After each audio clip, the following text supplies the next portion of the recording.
Hey friends, ever been told you're too much in love or that you're basically an emotional cactus? Yeah, same.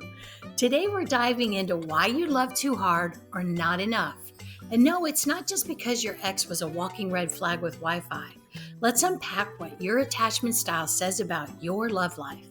Before we dive in, don't forget to like, subscribe, and check out Marica's Market, your one-stop shop for mood-lifting merch and I'm healing but still cute gear. Link is in the description. Let's dive in. What is an attachment style? Okay, so attachment styles are basically your emotional love blueprint. They form when you're a teeny tiny human and carry into adulthood, especially when you're texting someone 14 times in a row like, hey, you there? There are four main types. 1, secure, aka also known as emotionally balanced unicorns. 2, anxious, aka are you mad at me energy. 3, avoidant, aka I need space and a bunker. Number 4, fearful avoidant, aka come here, no wait, go away.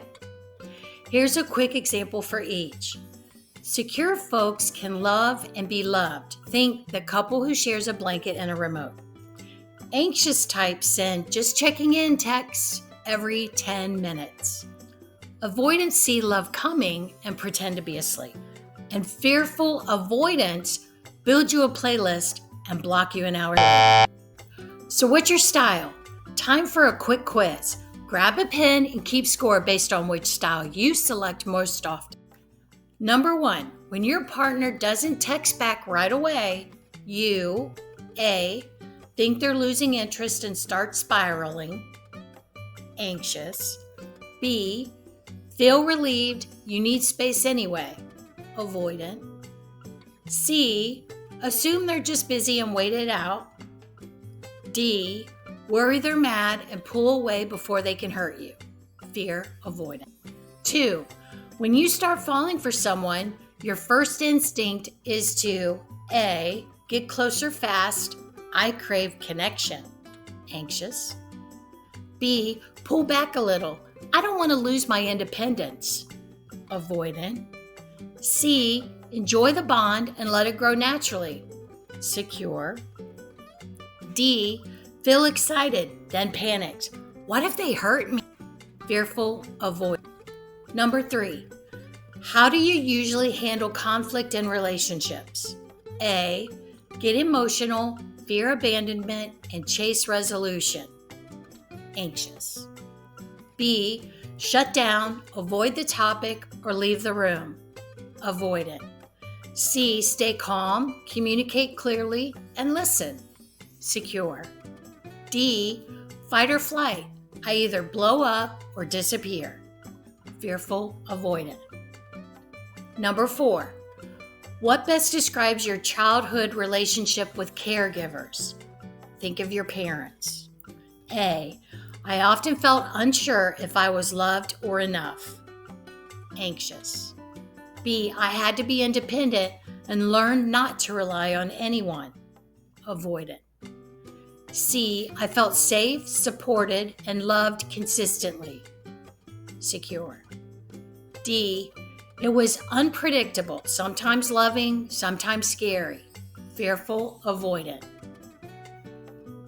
And 5, when it comes to emotional vulnerability, you A, share a lot quickly and worry it's too much, anxious. B, keep your walls high, it's safer, avoidant.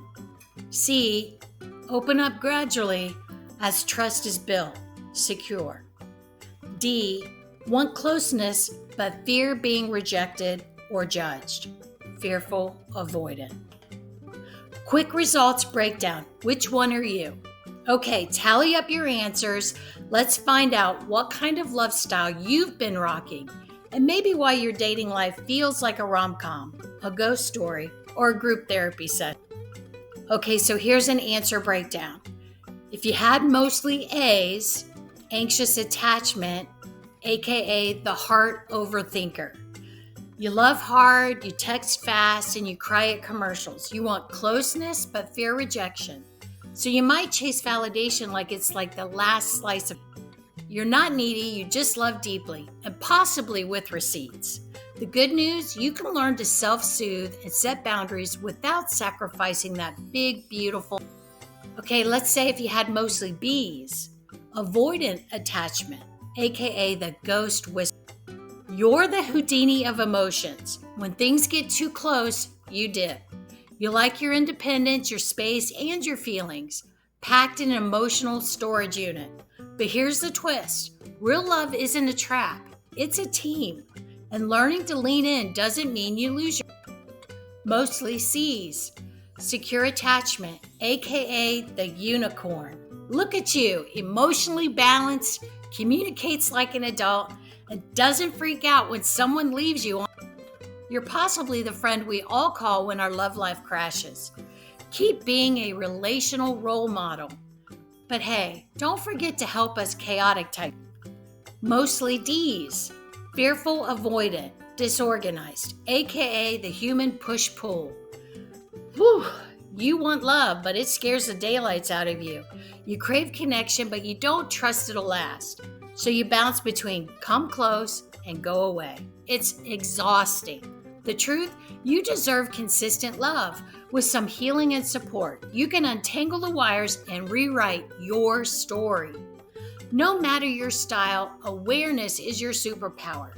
Now that you know how you attach, you can start attracting love that actually feels good. And yes, healing is. Now let's move on to why you love too hard. If you're the too hard type, you fall fast, you text pair too. You already picked wedding colors by. Sound familiar? You may have an anxious attachment. This often comes from inconsistent. Love felt earned, not given. You chase connection even when it's unavailable. Here are some tips to help you better. Check your narrative. Are you assuming? Create space. Don't rush intimacy. Pace it like Netflix, not TikTok. Have a reality check buddy who reminds you not to book a couples retreat after. So why do you? Now, if you're giving bare minimum WYD energy, you might be the avoidant or fearful. You crave love, but from a safe, emotionally distant location. You ghost, not because you don't care, but because closeness feels scary. Here are some tips to help you grow. Notice when you're pushing people away and ask, why? Let yourself be seen in small ways. Vulnerability is. Date people who make you feel safe, not just excited. Here's an example. Texting someone back with an actual sentence. Why? How to heal. The goal? Becoming secure. Not perfect, just emotionally stable enough to not stalk their Instagram stories for hidden meaning. Here are some steps to help you get there. 1. Therapy, journaling, or honest convos. Pick your flavor. 2. Self-soothing. Say, I'm okay, even if they don't reply. 3. Dating secure people. They won't love bomb you or ghost you. They just call back. Weird, right? Learn to thrive. An anxious avoidant couple learn to thrive by creating a connection window. 20 minutes each day of open, honest conversation. No phones, no passive. So whether you love too hard, too little, or you're just trying to figure it all out while eating cereal at midnight, know this. You are lovable. You are capable. You don't have to chase or run. You can just be. If you laughed, learned, or yelled, oh my God, that's me, that button. Hit that like button, subscribe, and share this with your. Also, head over to Marica's Market for feel-good merch designed for recovering romantics, slow burners, and emotional gymnasts alike. Watch this next video to continue learning about your relationships. Until next time, love smarter, not harder. See you in the